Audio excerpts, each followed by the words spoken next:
berawal dari mimpi yang sama oleh anak-anak muda Palu untuk bisa membantu banyak orang. Maka terbentuklah komunitas Ayo Sedekah Palu, hingga bertumbuh menjadi Yayasan Sosial Rumah Dua Jari. Rumah Dua Jari menjadi wadah atau rumah bagi para pemuda yang memiliki rasa peduli tinggi terhadap isu-isu sosial kemanusiaan yang terjadi di sekitar.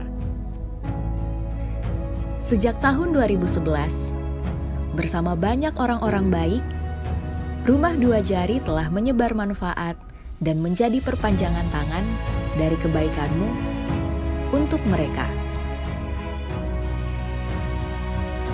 Hari ini, kita mau berterima kasih sebanyak-banyaknya kepada kamu karena telah menemani kita untuk berjuang.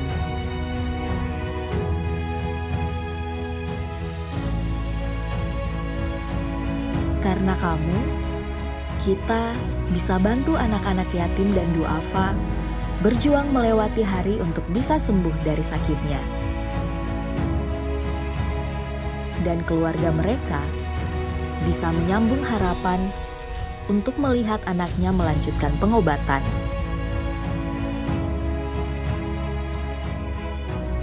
Karena kamu juga, kita bisa bantu anak-anak yang putus sekolah untuk bisa bersekolah kembali dan mendapatkan pendidikan yang lebih layak. Mereka bisa belajar dengan fasilitas yang lebih baik, dengan kebutuhan sekolah yang terpenuhi.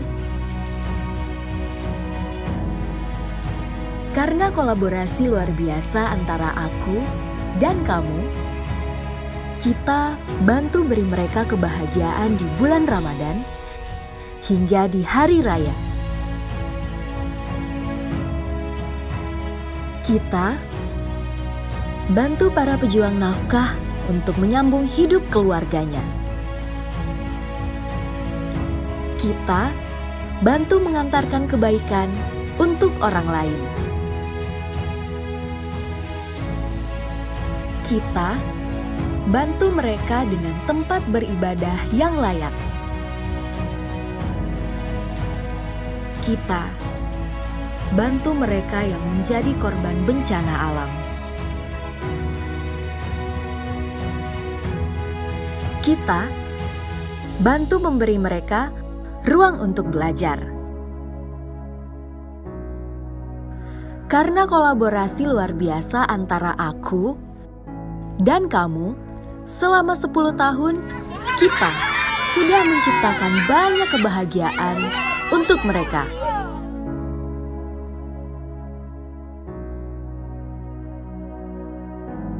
Tapi, perjuangan belum berhenti sampai di sini. Karena sebenarnya, kita baru mulai.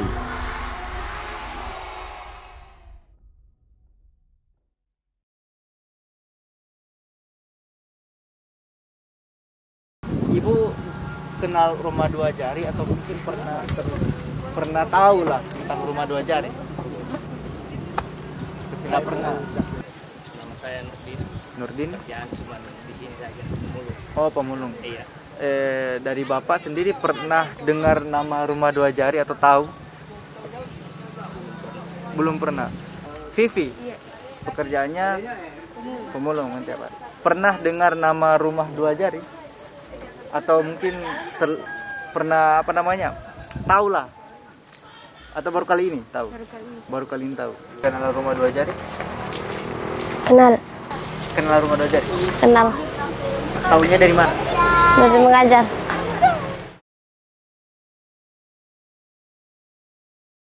Assalamualaikum warahmatullahi wabarakatuh. Hari ini adalah episode pertama dari Bikinkan Podcast bersama saya Fitri. Nah, di episode kali ini ada yang spesial nih, karena kita akan mengulas cerita salah satu yayasan sosial yang ada di Kota Palu yang saat ini telah memasuki usia 1 dekade. Video yang kita lihat tadi adalah video kilas balik dari perjuangan Rumah Dua Jari selama kurang lebih 10 tahun. Nah, sekarang kita sudah kedatangan bintang tamu nih, yaitu Ketua Yayasan Rumah Dua Jari, Kak Iskandar Dinata Arsyad atau yang biasa kita panggil Kak Dardi. Halo Kak, Assalamualaikum. Waalaikumsalam Fitri. Bagaimana kabarnya Kak, sehat? Alhamdulillah sehat-sehat. Keluarga sehat? Alhamdulillah sehat semuanya. Kerjaan masih lancar walaupun PPKM, tapi kerjanya di Kabupaten Donggala jadi tidak termasuk PPKM. berarti aman, berarti kerjanya masih ke kantor ya? Kerjanya masih ke kantor. Sekarang lagi sibuk apa nih Kak selain kantor? Paling sibuk di Rumah Dua Jari, sibuk urus keluarga, paling ya seperti itu saja. Oke, Kak, tadi kan di awal saya sudah sempat bilang nih ke teman-teman kalau kita akan membahas atau mengulas cerita tentang Rumah Dua Jari. Nah, saya rasa selain saya, teman-teman di rumah juga ingin tahu sebenarnya apa sih Rumah Dua Jari itu, kenapa namanya Rumah Dua Jari, dan bagaimana kakak di Rumah Dua Jari. Oh gitu. Jadi Rumah Dua Jari itu yayasan lokal asli Tanah Kaili. Awal berdirinya sebagai komunitas yang di 2011 bulan Agustus itu berdiri satu komunitas di Kota Palu yang namanya Ayo Sedekah Palu. Iya, Ayo Sedekah Palu. Ayo Sedekah Palu. Kemudian 2013 kita berganti dengan Rumah Dua Jari karena menurut kami kata Palu di belakang itu mengekang ruang gerak dari karya kita gitu ya. Jadi diganti dengan Rumah Dua Jari. Rumah Dua Jari itu rumah kita filosofikan sebagai wadah, tempat kita berkumpul, tempat kita menyatukan visi dan misi, tempat kita merencanakan segala hal. Sedangkan Dua Jari itu kita ambil dari hadis Rasulullah yang mana beliau berkata, aku dan penyantun anak yatim akan begini bersamaku kelak.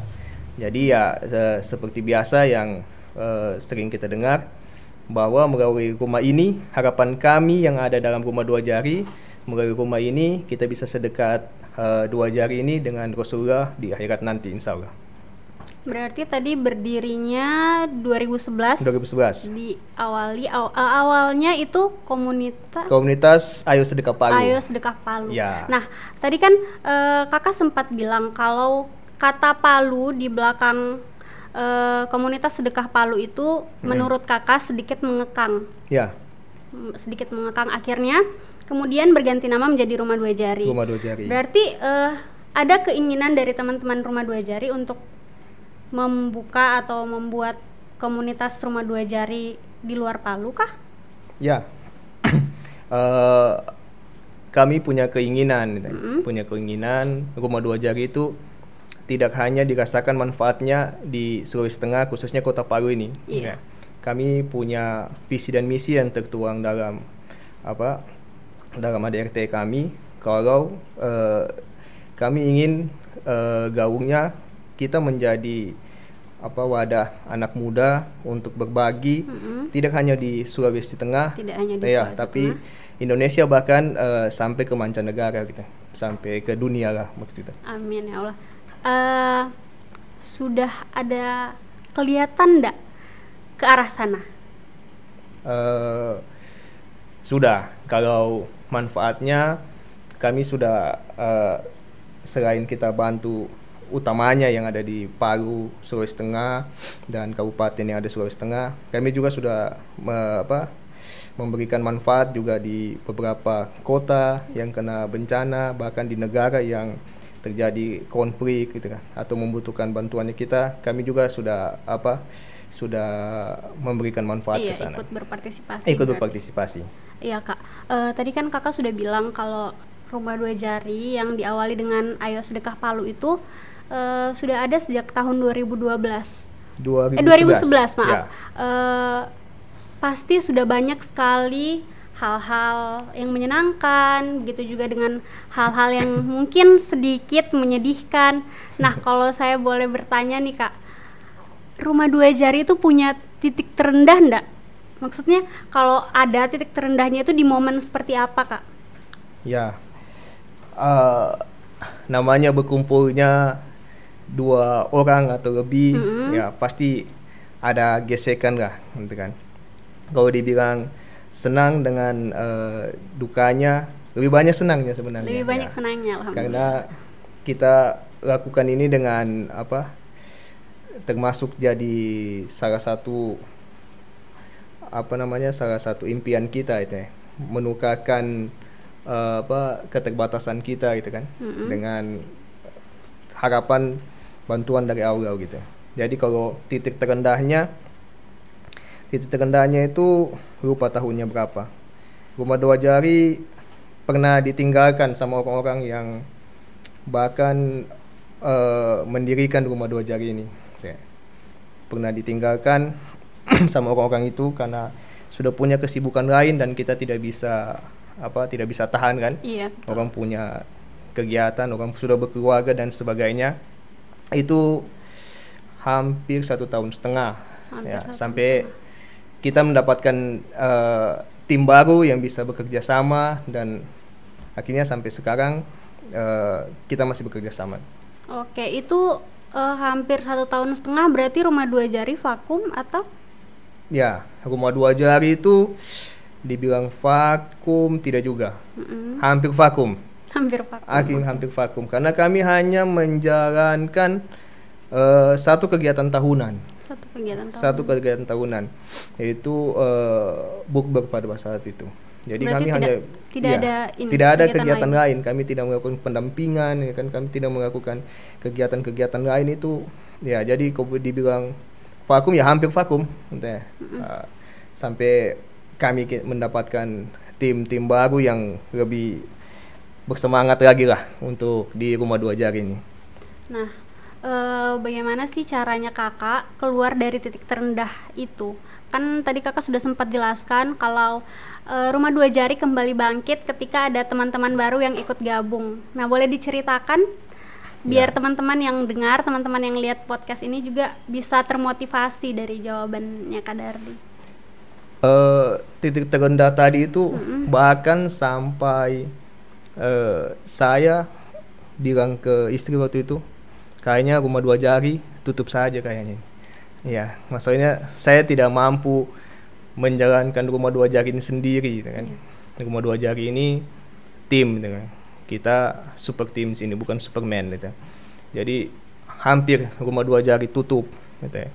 Tapi begitu Rumah 2 Jari bilangnya kayaknya tutup, banyak laporan kasus anak putus sekolah, kasus anak sakit. Nah, ini jadi motivasi kita, gitu. Jadi motivasi saya dan teman-teman itu untuk bangkit menggunakan sisa kekuatan. Akhirnya teman-teman, beberapa teman-teman yang memang dari awal bersama saya, akhirnya kita bentuk tim lagi, cari orang lagi, cari teman-teman lagi, dan akhirnya Rumah 2 Jari bisa sampai saat ini, sampai 1 dekade ini. Oke, Kak, kan tadi di awal kita sudah sempat saksikan video kilas balik perjuangan Rumah 2 Jari. Bagaimana tanggapan Kakak melihat video tersebut? Video tadi itu jadi motivasi kita, jadi motivasi saya dan teman-teman bagaimana Rumah 2 Jari dari Ayo Sedekah Palu sampai Rumah 2 Jari, bagaimana kami membangun yayasan ini dari keterbatasan sampai sekarang Rumah 2 Jari sudah bisa terlihat gaungnya di Sulawesi Tengah, bahkan di luar Sulawesi Tengah, gitu kan. Melihat tanggapan masyarakat tadi, ternyata banyak masyarakat yang sudah kita bantu, akhirnya mereka tahu mungkin dari mulut ke mulut.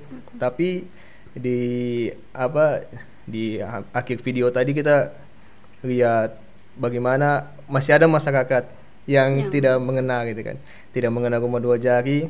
Padahal kalau lihat tadi videonya, beliau itu orang yang layak kita bantu, tapi belum kenal Rumah 2 Jari. Ini cambukan buat kita biar karya kita bisa lebih dirasakan lagi sama masyarakat Sulawesi Tengah, sambil mempersiapkan diri ini untuk lebih baik kita memberikan manfaat lebih banyak lagi, bukan hanya di Sulawesi Tengah tentunya.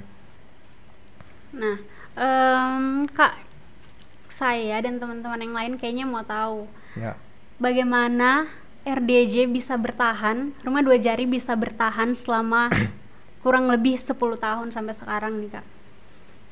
Ya, Rumah Dua Jari bisa bertahan, motivasinya ya anak-anak itu. Karena ruang lingkup kami anak-anak yang putus sekolah, yang anak-anak sakit, butuh bantuan pendidikan, butuh bantuan kesehatan.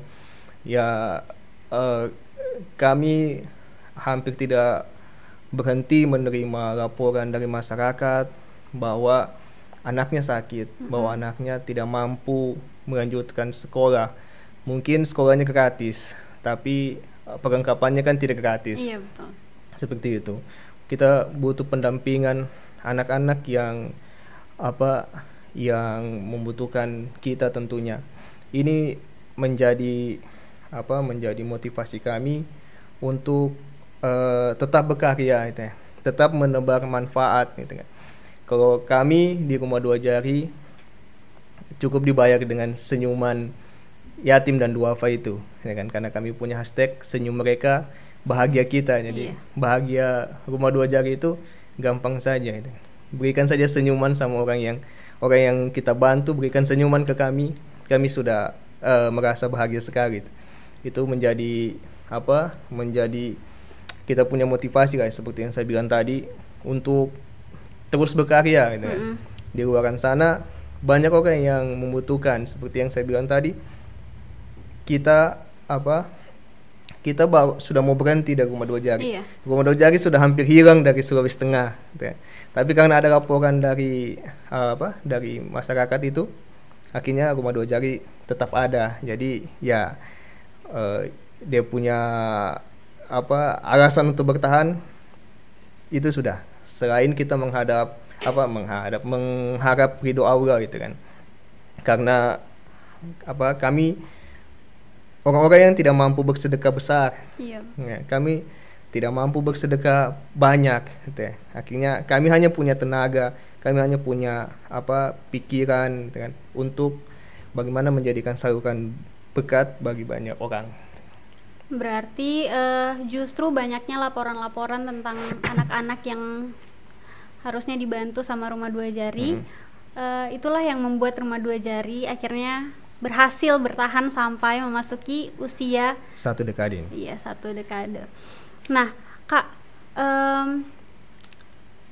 kasih saya dan teman-teman alasan kenapa kami harus berdonasi di Rumah Dua Jari. Kenapa harus berdonasi ke Rumah Dua Jari ya? Iya. Kami memberikan sesuatu yang beda mungkin dengan teman-teman. Jadi yang kami tingkatkan yaitu kualitas dari pendampingan kami. Nah, jadi misalnya ada adik-adik yang lagi sakit, adik-adik yang lagi sakit, kami memberikan pendampingannya sampai dia sembuh, gitu. Jadi kami baru melepas adik itu jika dia sudah sembuh total, gitu. Sembuh total. Jadi selama dia di rumah sakit, jadwal kontrolnya, kan, obat yang harus dikonsumsi, makan yang jaga pasiennya, dan biaya-biaya yang ada di Rumah Dua Jari, sampai kalau dia harus kontrol di rumah sakit, kami antar jemput seperti itu. Berarti selalu didampingi. Selalu didampingi. Jadi kami tidak hanya melepas, misalnya ada adik sakit, minta donasinya berikan ke orang tuanya atau ke adiknya, kemudian kita sudah selesai. Tidak seperti itu. Jadi ada yang kami tingkatkan dari kualitas pendampingan kami. Begitupun dengan adik-adik didik kami. Adik-adik didik kami betul-betul para pendampingnya itu atau kakak-kakak yang mendampingi itu paham adik ini punya kekurangan di mana. mata pelajaran apa yang kurang, ya kan? Kapan dia harus bayar uang sekolah, mungkin kalau ada biaya tambahan, atau sepatunya sudah kecil, atau sampai menjamin di situasi COVID sekarang ini kan harus online, Iya. sampai kami harus menjamin kalau HP yang digunakan gitu kan, atau data yang digunakan itu ada gitu ya. Akhirnya adik ini bisa bersekolah dengan nyaman gitu, seperti itu. Jadi di Rumah Dua Jari ini sudah sebesar ini, apakah donasinya selalu ada atau selalu tercukupi, ya kan? Tentu tidak selalu tercukupi, gitu kan? Ya. Jadi donasi adik-adik ini istilahnya kita punya apa ya? Punya rezeki yang beda-beda, gitu ya. Punya rezeki yang beda-beda. Jadi tidak selalu tercukupi. Bahkan di satu momen kita akan melaksanakan, waktu itu masih namanya buka puasa bersama 1000 kaum duafa. Saya lupa tahunnya itu. 1000 kaum duafa di mana sudah hari H kami masih kekurangan dana yang banyak sekali, gitu. Banyak sekali. Hampir 70-an juta. 70 juta. Ya, kami punya kekurangan dana untuk ini. Nah, kegiatannya sudah berjalan. Sudah mendekat. iya. Jadi kegiatannya itu siang, paginya itu belum ada uangnya. Gitu ya. Sampai semuanya berserah diri ke Allah sambil sounding lagi. Allah kasih keajaibannya. Gitu. Ya, jadi sepulang kita dari sholat zuhur, yang didapati sebelumnya perempuannya ini yang hitung-hitung uang ini menangis. Karena kenapa menangis itu? Karena santunan anak-anak itu yang harusnya kita sudah jadwalkan itu harus dipotong karena tidak cukup uangnya. Nah, itu yang ditangisi. Sementara anak-anak ini sudah menunggu itu. Jadi awalnya menangis, kita sholat, pulang dari sholat mereka sudah senyum. Dengan segampang itu Allah cukupi semua kemampuan, semua kekurangan kita gitu kan. Jadi gampang sekali Allah untuk mencukupi gitu. Di samping itu, kenapa harus berdonasi ke Rumah Dua Jari? Ya kita support untuk yayasan lokal ini. Yayasan lokal. Karena kami anak-anak Paru ini, anak-anak Kairi ini kan tidak mau lagi yang namanya kalau ada yayasan itu harus dari luar gitu. Nah, kenapa kita tidak bikin? Kita punya kemampuan yang bisa mungkin menyaingi orang di luar gitu kan. Kita punya optimis yang mungkin lebih banyak lagi, lebih kuat lagi itu optimisnya. Karena kita juga sempat dihantam bencana, jadi kita melihat kalau orang Palu bilang baku bantunya kita lebih kuat sebenarnya. Kenapa kita tidak keluar gitu kan? Jadi dengan bantu ini kita support lokal hero gitu. Jadi banyak pahlawan-pahlawan lokal sebenarnya yang bisa kita support melalui berdonasi di Rumah Dua Jari ini. Nah, mana tahu donasi yang diberikan teman-teman juga bisa menjadikan Rumah Dua Jari sebagai yayasan nasional nantinya. Insya Allah. Amin, insya Allah. Kak, siapa sih yang menjadi target penerima manfaat dari program-program Rumah Dua Jari? Target penerima manfaat sesuai filosofi nama Rumah Dua Jari tentunya, karena Rumah Dua Jari itu dikatakan di situ kan, aku dan penyantun anak yatim, kan. Jadi kata anak itu jadi target kami untuk bekerja di Rumah Dua Jari, berkarya di Rumah Dua Jari. Jadi target kami anak yatim dan duafa. Itu yang menjadi target kami gitu. Karena kami mengurusi pendidikan anak-anak dan kesehatan anak-anak. kalaupun nanti di perjalanan ada orang dewasa yang harus kami santuni Iya. atau harus kami dampingi, itu dia punya kriteria khusus dan cukup ketat gitu kan. Dalam seleksinya itu cukup ketat, karena kalau ditanya pernah tidak dampingi orang dewasa, pernah gitu ya. Dampingi orang dewasa pernah. Waktu itu dia punya kriteria masuk karena dia mualaf seorang diri karena ditinggal keluarganya, dan dia punya penyakit yang yang butuh perhatian khusus gitu ya. Itu ada juga janda gitu kan. Dan kalau ditanya apakah semua anak yang dibantu itu harus beragama Islam gitu kan, tentu tidak gitu kan. Karena ada beberapa anak-anak yang kami bantu itu bahkan non muslim, kita sebutnya non muslim. Bahkan ada satu anak adik yang sakit gitu. Itu anaknya pendeta.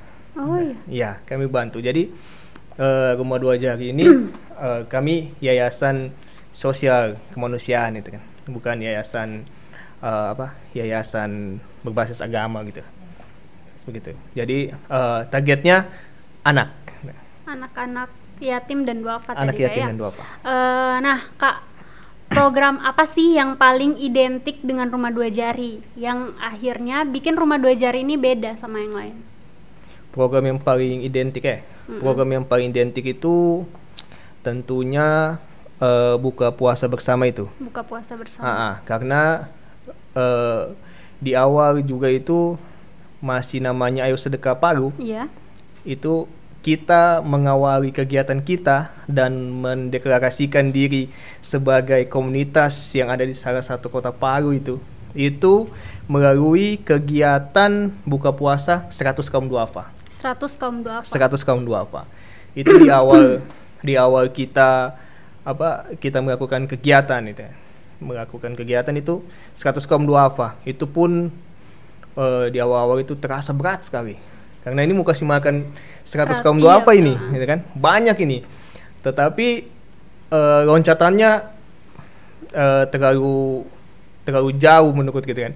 Karena dari 100 itu kita adakan dari tahun depannya itu tidak naik 200, tidak naik 500, tapi langsung 1000. Langsung 1000. Langsung Dari 1000 kaum duafa. langsung naik 1000. Langsung 1000 gitu ya. Okay. Jadi kebahagiaan kami bertemu dengan 1000 anak itu tidak bisa dicerminkan, mungkin tidak bisa diceritakan bagaimana bahagianya menyentuh kepala anak-anak itu gitu kan, peluk anak-anak itu gitu kan, kasih santunan, kasih makan yang terbaik gitu kan. Akhirnya setelah beberapa tahun dengan buka puasa 1000 kaum duafa itu yang menjadi sangat identik dengan Rumah Dua Jari itu buka puasa itu, akhirnya di beberapa tahun kemarin kami sudah mulai memberanikan diri untuk ganti lagi. Bukan 1000 duafa lagi, jadi buka puasa akbar. Buka puasa akbar. Ya, jadi tidak dibatasi anaknya berapa itu kan. Jadi anaknya bisa lebih dari 1000 kan. Maksimal yang pernah datang ke acaranya Rumah Dua Jari itu berapa anak, Kak? 3.000-an. 3.000? Ya, 3.000-an. Waktu itu sudah bersama beberapa anak dari panti dan anak-anak korban dari bencana 2018 gitu. Dan program ini terus berevolusi gitu ya. Sekarang di tahun kemarin karena kita tidak bisa berkumpul banyak lagi kan, akhirnya buka puasa bersama ini yang menjadi program identik bagi kami ini harus berubah menjadi Quran Camp. Quran Camp. Anaknya mungkin lebih sedikit. Anaknya hanya 100. Anaknya cuma 100 tetapi 10 hari. 10 hari. Jadi kalau dikalkulasikan itu sama dengan 2.000 anak. Itu. Jadi sama dengan 2.000 anak itu. Karena kita harus menyiapkan makannya 2.000 2 kali sehari. Itu selama 10 hari. Iya. Ya, dan tempatnya lagi bukan di seperti biasa. Kami mengawalinya di rumah teman 100 kaum duafa. Kemudian di masjid 2 kali di masjid. Yaitu 1000 kaum duafa. Kemudian mulai di gedung olahraga. Tuh, di tempat-tempat terbuka yang mampu menampung 1000 anak itu. Kemudian buka puasa akbar juga masih di tempat terbuka. Akhirnya di Quran Camp ini kami menaikkan kualitasnya itu kan. Mungkin kuantitasnya agak turun karena hanya 100 dilihatnya ya kan. Kita menaikkan kuantitasnya. Akhirnya kami buatnya mereka di karantina selama 10 hari kemarin di Hotel Amazing seperti itu. Oke. Nah Kak, seandainya nih masa pandemi sudah selesai. Ya. Rumah Dua Jari sudah memungkinkan lagi untuk membuat acara buka puasa bersama. Apakah masih akan ada program Quran Camp lagi? Ya, kita lihat nanti ke depannya bagaimana kan. Kita belum tahu juga pandemi ini kapan akan berakhir gitu kan. Kemungkinan melalui doa teman-teman kita akan terus upgrade program-program kami ini gitu kan. Mungkin kalau bukbernya sudah berhenti di bukber akbar, kemudian ada Quran Camp, tahun depan kita belum tahu nanti namanya apa lagi gitu kan. Iya, betul. Iya, nanti doakan kami bisa terus mengupgrade diri, mengupgrade program untuk berikan terbaik kepada anak-anak yatim dan duafa itu. Nah Kak, ini pertanyaan terakhir. Seandainya di Rumah Dua Jari hanya tersisa 1 orang, apakah itu masih bisa disebut Rumah Dua Jari? Tidak. Nah, dengan dengan tegas saya bilang tidak. Oke. Karena Rumah Dua Jari itu bukan saya tapi kita. Nah, makanya di hampir semua hashtagnya kita itu selalu menggunakan kata kita. Nah, senyum mereka, bahagia kita.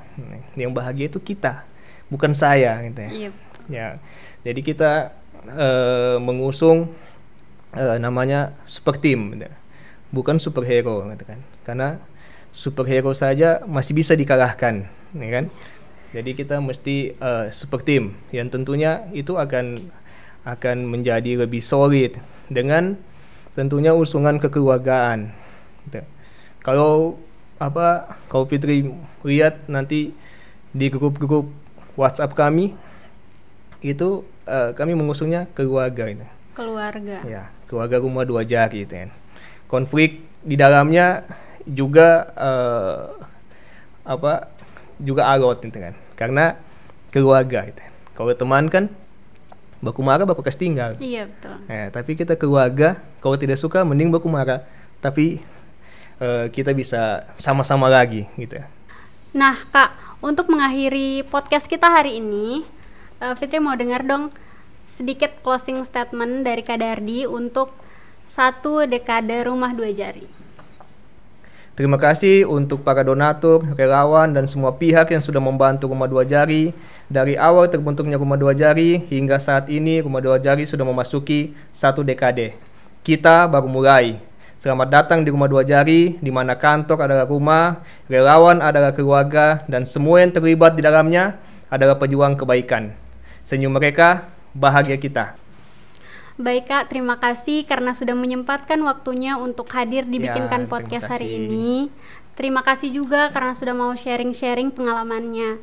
Semoga Rumah Dua Jari bisa lebih banyak menebar kebaikan lewat program-programnya yang lebih kreatif dan inovatif ke depannya. Amin. Nah, itulah tadi cerita tentang perjuangan Rumah Dua Jari selama kurang lebih 10 tahun terakhir. Semoga kita semua dapat mengambil banyak kebaikan dari podcast hari ini. Dan semoga saya, kamu, juga kita semua bisa lebih banyak menebar kebaikan untuk orang lain. Bersedekahlah dengan harta terbaikmu. Apapun itu akan sangat berarti, karena senyum mereka bahagia kita. Sampai jumpa di Bikinkan Podcast episode selanjutnya. Wassalamualaikum warahmatullahi wabarakatuh.